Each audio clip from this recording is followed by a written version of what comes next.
Hoy vamos a hablar de la dinámica epidémica del virus SARS-CoV-2. Específicamente vamos a mencionar breves aspectos sobre la transmisión, prevención y control de lo que denominamos la COVID-19.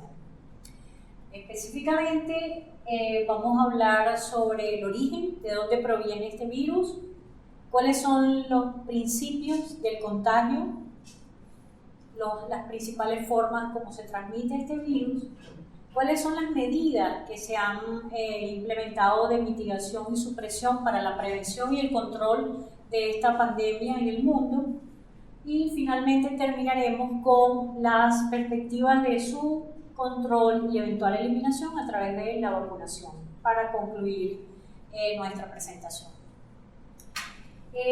Una de las preguntas que nos podemos hacer es si ha habido pandemias anteriormente en el mundo, y la respuesta es sí.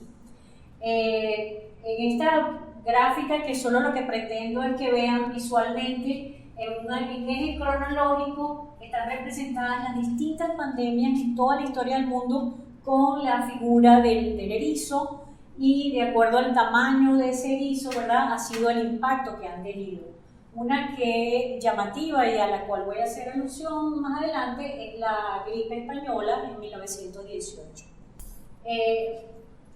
Por ejemplo, en el siglo XXI podemos recordar, en el 2002 tuvimos polio, 2003 SARS, 2005 la gripe aviaria, entre el 2009 y el 2010 tuvimos a la gripe H1N1, en 2010-2013 cólera, el ébola en el 2014, entre 2012 y 2015 MERS, que es un coronavirus también, en el 2013 y entre el 2015 en América las epidemias de chikungunya y Zika, que nos tocaron particularmente en el país, y llegamos al 2020 donde comenzó la pandemia del coronavirus, aquí representada su distribución geográfica en este mapa pequeño que vamos a ver con más detalle en la próxima lámina, donde podemos resaltar cuál es la distribución actual de este virus.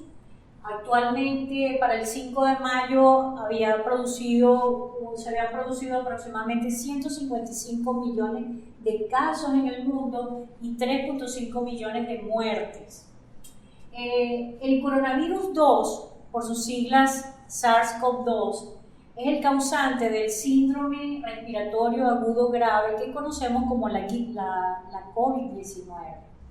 Fue identificado por primera vez en diciembre del 2019 en Wuhan, una ciudad en China, en la China central, y tiene un origen zoonótico. Ya vamos a explicar brevemente a qué nos referimos con esto.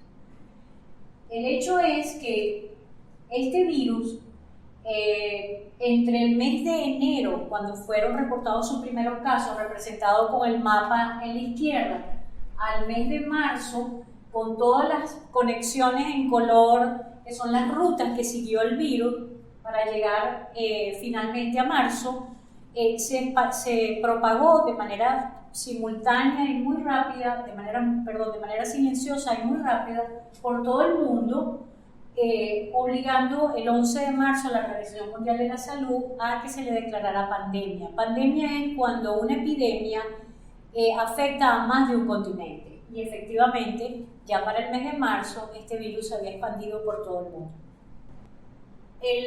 La pandemia causada por este virus ha generado una de las mayores crisis globales en el mundo y solo comparables a la pandemia del virus de la influenza H1N1 en 1918, que produjo aproximadamente 50 millones de muertes, y que ustedes pueden recordar estas imágenes históricas de esa pandemia. En particular me agrada resaltar el uso de la mascarilla. Fíjense cómo ya en ese momento esta fue una de las principales medidas de mitigación de esta pandemia. Antes de comenzar nuestra charla, vamos a concretar 5 puntos importantes que esperamos recorrer por toda la clase y poder concluir, ¿no? En primer lugar, este virus es muy contagioso, es lo que sabemos actualmente, y allí su rápida y eficiente propagación, ¿verdad? todos somos susceptibles a sufrir de este virus porque no tenemos inmunología previa a él, es un virus nuevo, emergente, de manera que no hay condición climática, ni geográfica, ni cultural que lo haya frenado. Actualmente está en todo el planeta, de hecho. Las maneras que tenemos que enfrentar que tenemos para enfrentar este virus son varias. O bien nos contagiamos, ¿verdad? Y adquirimos inmunidad natural, o podemos adquirir inmunidad a través de vacunas, ¿verdad? La otra alternativa ha sido la que han llevado todos los países del año pasado, que son las medidas de mitigación y supresión, que lo que han tratado es de prevenir y mantener el control del virus, mantener el virus en niveles, digamos, manejables, ¿no? El cuarto aspecto importante es que cada país ha diferido de cómo ha manejado sus epidemias. No podemos compararlo, es muy específico cada país. Y el quinto punto es que posiblemente, aún con vacunas, este virus no puede ser eliminado y va a permanecer entre nosotros en un nivel endémico. Ya vamos a hablar brevemente sobre esto más adelante. ¿Por qué decimos que tiene un origen zoonótico? La zoonosis, de hecho, son todas aquellas infecciones virales, bacterianas, parasitarias o por hongo que consisten en ser infecciones que son transmitidas entre animales, en ciclos entre animales. Y bajo ciertas circunstancias, estos patógenos pueden cambiar su vía de circulación a empezar a circular entre humanos, y es allí cuando nosotros mencionamos ese evento como un evento de salto de especie o spillover en inglés. Pero de hecho la mayoría de muchas de las últimas emergencias de coronavirus, aquí representados en verde, como el SARS, el MERS y el COVID-19, provienen de ciclos zoóticos o ciclos zoonóticos, teniendo al murciélago como probable, digamos, animal de origen de este virus. ¿Okay? Actualmente se estudia cuál pudiera ser el animal intermediario entre el virus y el humano, pero hay bastante evidencia que proviene de poblaciones de murciélagos. De hecho, entre un 70 y un 80% de las enfermedades infecciosas en el mundo, ya sean emergentes o no, provienen de ciclos zoonóticos o de animales. Aunque los humanos estamos continuamente expuestos a estos eventos, muchos de ellos posiblemente no son exitosos. Digamos que hay condiciones ecológicas y evolutivas que determinan que bajo ciertas circunstancias estos eventos sean exitosos, y ese es el caso de la presente pandemia. Aquí solo un ejemplo para que vean, quizás ustedes no lo relacionan, que es un evento más o menos común, el hecho que haya contacto entre humanos y virus que circulan entre animales. Sin embargo, son solo ciertas condiciones ecológicas y evolutivas que determinan que ese evento sea exitoso, y cuando ese evento es exitoso ocurre lo que estamos viviendo actualmente, que es la pandemia de COVID-19. ¿Cuáles son los principios de cómo se propaga este virus en una población? Aunque este virus es nuevo, sigue reglas que siguen todos los patógenos cuando entran nuevos en una población humana que no presenta inmunidad previa. ¿A qué velocidad e intensidad se propaga ese patógeno? Es una pregunta que nos podemos hacer. Y hay un parámetro en epidemiología que se llama número reproductivo básico, que lo que hace es cuantificar cuántos casos secundarios se pueden producir a partir de un caso primario en esa población nueva si este virus o este patógeno no tuviera control. Al principio de la pandemia, el número reproductivo básico del SARS-CoV-2 fue determinado entre un valor de 2 a 3. Ya vamos a ver en la siguiente gráfica qué significa esto. Es decir, que un caso, una infección, puede dar origen a 2, ¿verdad? Que a su vez da origen a 2, que a su vez da origen a 2, de manera que en 6 generaciones, que van a depender del periodo de incubación del virus, esto es en un mes, un caso produce 64 nuevas infecciones. Si ustedes multiplican por 10 personas, por 100, por 1000, van a tener más o menos una idea de lo que es un crecimiento exponencial de un patógeno nuevo si se deja sin control. Para que ustedes más o menos comparen el número reproductivo básico de otras infecciones virales como el sarampión, la rubiola, la viruela, la difteria o el polio se presentan en esta tabla. Fíjense, a medida que ese valor es mayor, es mucho mayor la transmisibilidad de ese patógeno. De hecho, el sarampión es el que presenta el máximo valor. Afortunadamente, actualmente, nosotros podemos controlar el sarampión a través de la vacunación. Y hay otro caso, como es la viruela, que está entre 5 y 7, su valor original. Afortunadamente, a este patógeno lo hemos eliminado. Y aquí tenemos nuevamente, entonces, para comparación, el valor de R2-3 para la COVID-19, que puede haber cambiado actualmente con la aparición de nuevas variantes o nuevas formas genéticas de este virus. Pero por ahora ese es el valor que se determinó inicialmente en la pandemia. Ahora bien, ¿de qué depende este valor? ¿Cuáles son los factores que determinan que un número reproductivo, un patógeno sea capaz de reproducirse más rápido que, por ejemplo, otro? ¿Por qué el sarampión es 12 y el coronavirus es 2? Bueno, depende de un factor que tiene que ver con el propio patógeno, es decir, su periodo de incubación, que llamamos infectividad o duración. Depende de dos factores que tienen que ver con nuestro comportamiento, cómo nos comportamos como humanos, como población, que vamos a llamar oportunidad y transmisión. Ya vamos a ver de qué se trata cada uno de estos. Y por último, depende de la susceptibilidad, que ya tiene que ver más con una condición fisiológica o cómo respondemos inmunológicamente a esa infección. La duración o el periodo de incubación o de infectividad, así lo podemos llamar. En el caso del virus SARS-CoV-2 fue determinado que el periodo de incubación de este virus es un promedio entre 5 y 7 días. Aquí nosotros representamos la curva de nivel de carga viral en humanos a lo largo de los días y vemos que aquí ponemos un nivel 0. A partir de acá, cuando la persona comienza a sentir síntomas, podemos trazar una curva de hasta 10, 12, 14 días en la cual vemos que la intensidad del virus en el cuerpo aumenta hasta que comienza a disminuir. Esto es lo que representa esta curva verde, ¿verdad? La máxima infectividad, como lo ven, representa el pico de la curva. Acá a la derecha lo que tenemos son curvas que tienen que ver con cómo puede ser llevada esta infección en ciertas personas. Pueden ser sufridas como un COVID leve, un COVID severo o un COVID más agudo que conlleva la muerte.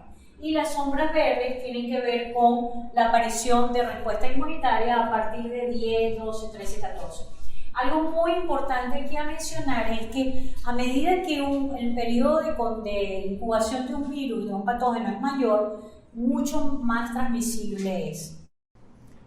Una vez que estamos infectados, ¿de qué depende la intensidad de transmisión de este virus? Bueno, del número de contactos que yo tenga estando infectado. Y eso es un poco lo que se refiere a la oportunidad, el número de veces que nosotros tengamos interacción social. En la figura de la izquierda, en grises, están representadas las estructuras de edades y en la eje de las ordenadas en la proporción de contactos, que puede variar dependiendo de la edad y del entorno. Es distinto el número de contactos que yo puedo tener en la oficina, que yo puedo tener en la casa, que yo puedo tener en el salón de juegos, etc. Y a la derecha, un poco el patrón de contacto de una población, una cultura en particular, en este caso un estudio hecho en Perú, quizás más cultura latinoamericana, más cercana a la nuestra, y como ven, la mayoría de los contactos ocurren en las edades entre 0 y 14 años, y por lo general esos contactos son generacionales, es decir, los niños de entre 0 y 14 años se relacionan más con los niños entre 0 y 14 años. El grado diferencial es el número de intensidad de contacto va disminuyendo a medida que aumenta la edad. Con esta lámina lo que queremos ilustrar es la heterogeneidad en esos patrones de contacto o en la exposición, que estos varían con la edad, con la estructura demográfica y cultural. De hecho, es un determinante importante en la transmisión y en las tasas de ataque final de un patógeno en una población. Aquí comparamos Alemania, Bolivia y Sudáfrica. La gráfica de superior representa la estructura de edades de esos tres países, ¿verdad?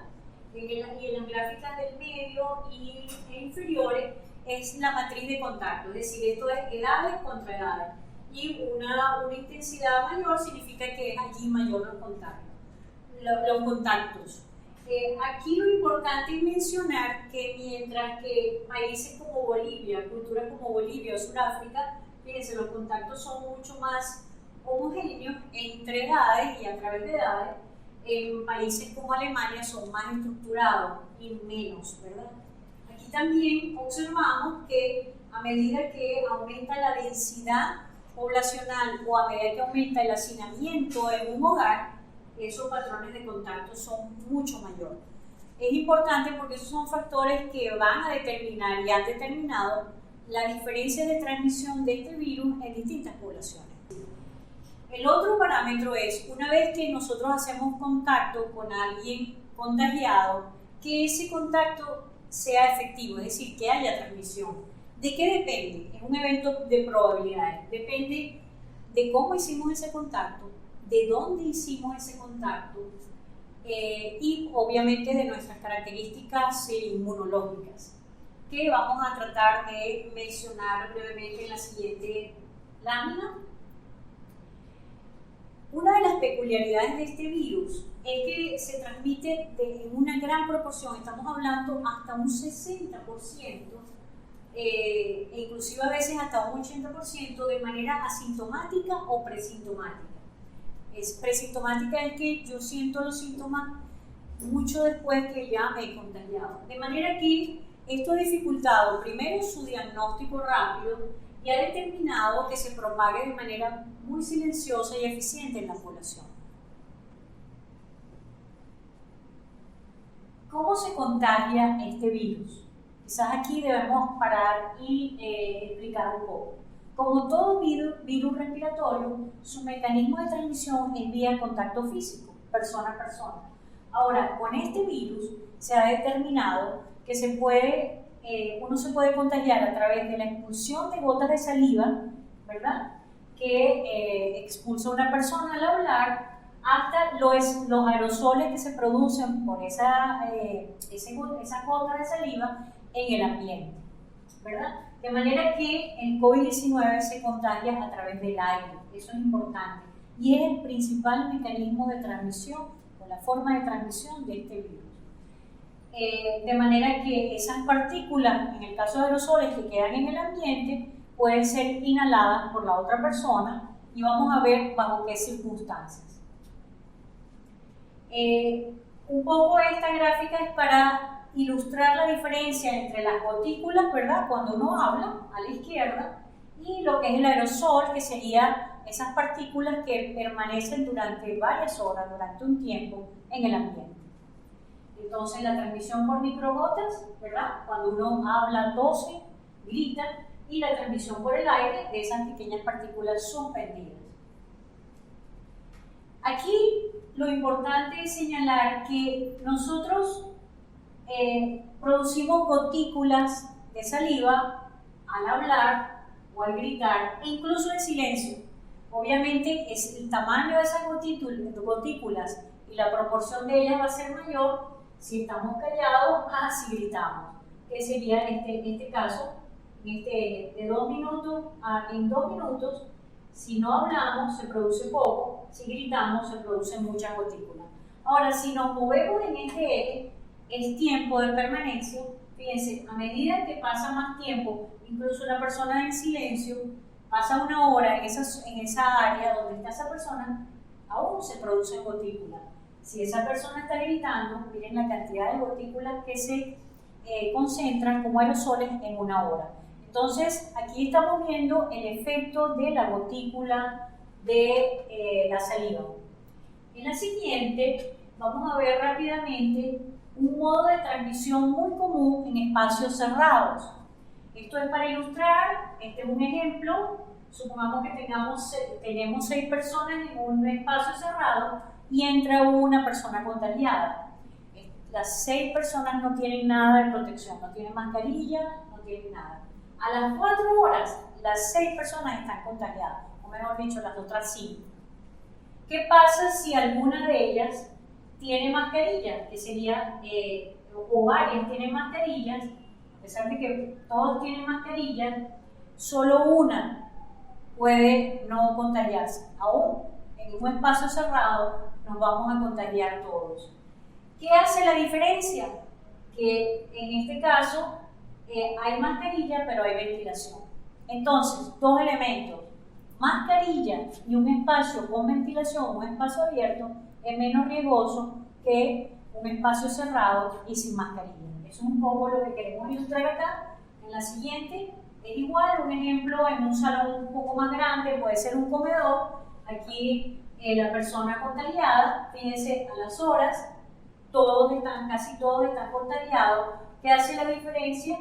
Que en este caso todos tienen mascarilla, pero nuevamente, como en el ejemplo anterior, algunos se contagian, otros no, pero si en ese espacio hay ventilación, la mascarilla más la ventilación hace la diferencia.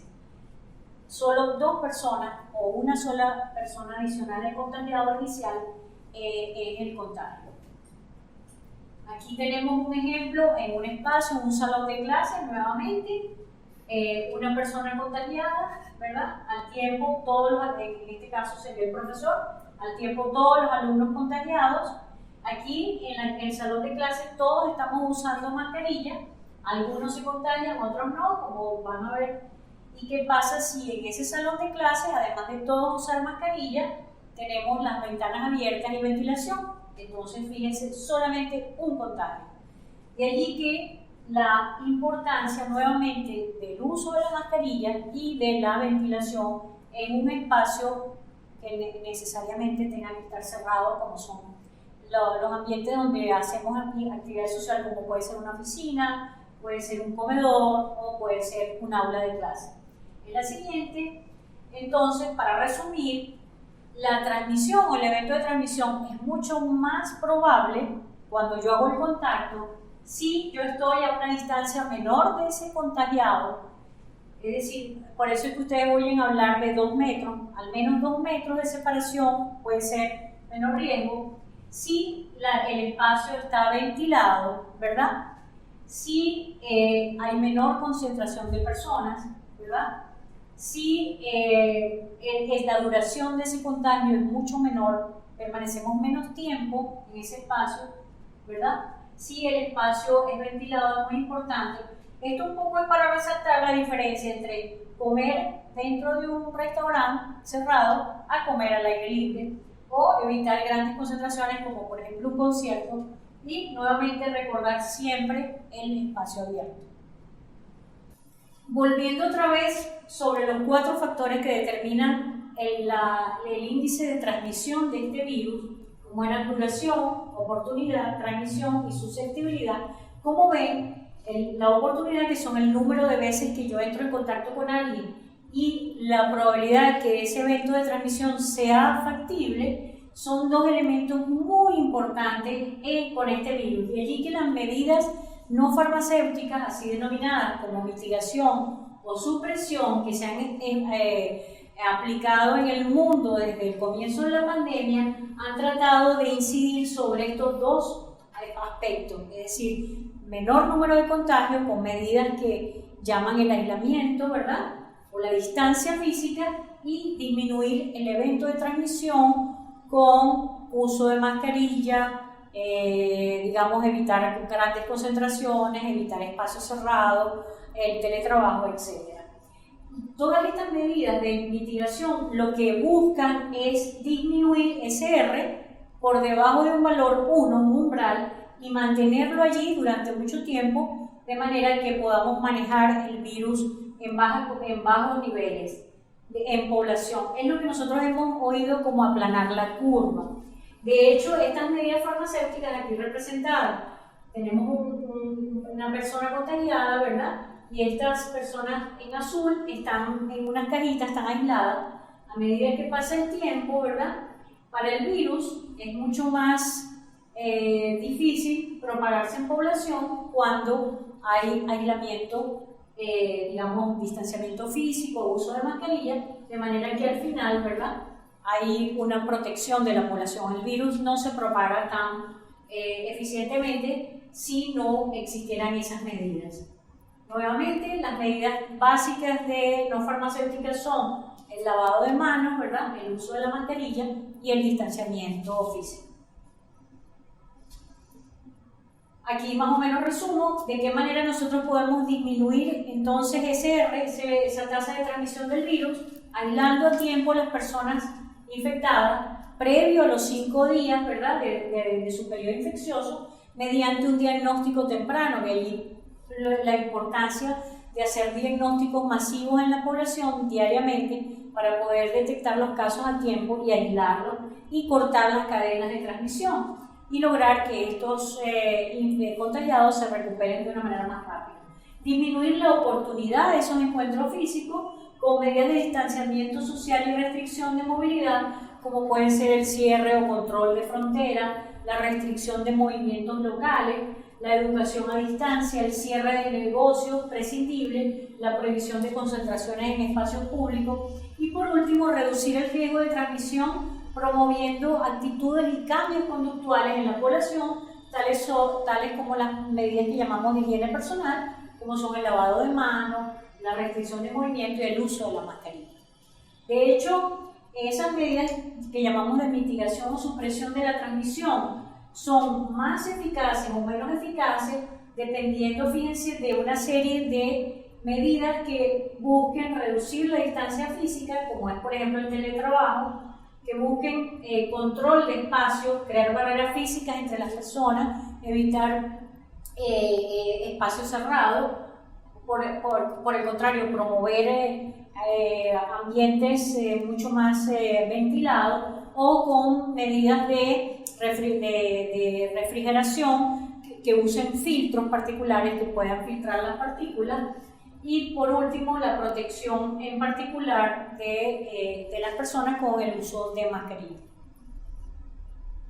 Aquí nuevamente representamos entonces los 4 elementos de ese parámetro de transmisión: duración, ¿verdad?, detectar los casos al tiempo, distanciamiento físico, ejemplo, es una disminución de la oportunidad, hacer distanciamiento físico en un medio de transporte público, disminuir el evento de transmisión de 2 personas muy cercanas usando mascarilla, aunque es importante que en un espacio abierto, si usted está solo, usted puede prescindir de la mascarilla siempre y cuando no tenga personas cerca. Si se va a acercar a esa persona, usted debe usar la mascarilla, aunque esté en un espacio abierto. Y por último, la susceptibilidad. ¿Cómo controlamos la susceptibilidad? Ahí entramos en el tema de las vacunas. Y en un concepto muy importante que es la inmunidad del rebaño. Fíjense, si nosotros logramos inmunizar a la población a través de vacunas, aquí representadas por los hombrecitos en azul, ¿verdad?, y aumentamos cada vez más el número de vacunados, esa proporción en la población actúa como una especie de barrera a el contagio, de manera que a medida que los hombrecitos azul aumentan en la población, al hombrecito rojo, que es el contagiado, le queda menos probable conseguirse o encontrarse con otro contagio, con una persona susceptible, de manera que al final hay una protección poblacional. Y esa es la relevancia de las vacunas. Las vacunas, además de proteger individualmente, tienen un efecto protector sobre la población. Y de allí viene el concepto de la inmunidad del rebaño. La inmunidad del rebaño se refiere a la protección que presentan los individuos susceptibles en una población contra una enfermedad infecciosa, cuando una proporción significativa de los mismos adquiere inmunidad. Puede ser de forma natural o puede ser de forma de vacuna. Hoy en día es claro con este virus que adquirir la inmunidad del rebaño de forma natural es muy costoso. La tasa de letalidad de este virus, aunque es baja comparado con otros virus, generaría una carga, digamos, social muy importante que, digamos, la humanidad no está dispuesta, ¿verdad? Y sería poco ético sobrellevar. Aquí vemos distintos valores de R y la proporción de la población que se infecta, De alguna otra manera, fíjense que llega un momento en que llega como a un plató, a una saturación. Bueno, esa proporción de población es la proporción que necesita ser vacunada para lograr la inmunidad del rebaño. De allí que si nosotros tenemos un virus como que tiene un índice reproductivo entre 2 y 3, si lo llevamos a la curva, ¿verdad? Eso da más o menos entre el 50 y 70%, y es ese número que nosotros hemos visto mencionado como la inmunidad del rebaño para este coronavirus. Si al menos vacunamos un 70% de la población, estaríamos cruzando ese umbral necesario para proteger a toda la población y lograr controlar esta epidemia. Aquí tenemos un ejemplo nuevamente de la tabla previa de valores de R, y estas serían las distintas umbrales de inmunidad de rebaño caracterizadas para todos los virus que mencionamos. Aquí tenemos el de COVID-19 entre 50 y 66%, dependiendo si su valor es 2 o 3. Como ya les dije, es posible que estos valores hayan aumentado con la aparición de nuevas variantes, lo que significa que este umbral aumenta. ¿Qué significa? Que puede llegar a 90 y a 100%, es decir, con un mayor R, como aquí lo vemos, la inmunidad del rebaño, ese umbral aumenta. Tenemos que vacunar a más población para lograr el efecto protector. Y eso también puede variar, que sería esta última columna, con la efectividad de las vacunas. Sabemos que hay vacunas que tienen una mayor efectividad y otra menor efectividad. Corrigiendo por esa efectividad, podemos entonces corregir ese umbral. Lo más importante es que a medida que vacunemos a más población, vamos a lograr ponerle una barrera a este virus y controlar el virus en población. Bien, para concluir, mientras esperamos la vacunación, debemos redoblar nuestra actitud preventiva. Es importante recordarles que hay medidas y responsabilidades individuales y hay responsabilidades compartidas, ¿verdad? En el caso de las responsabilidades individuales, es lo que un investigador de Australia llamó la estrategia del queso suizo. Es como un queso, ¿verdad?, que tiene varias capas de queso, que tiene muchos huecos. La idea es que si los ponemos todos, los solapamos todos entre toda esa pila de queso, vamos a lograr un freno a la propagación del virus.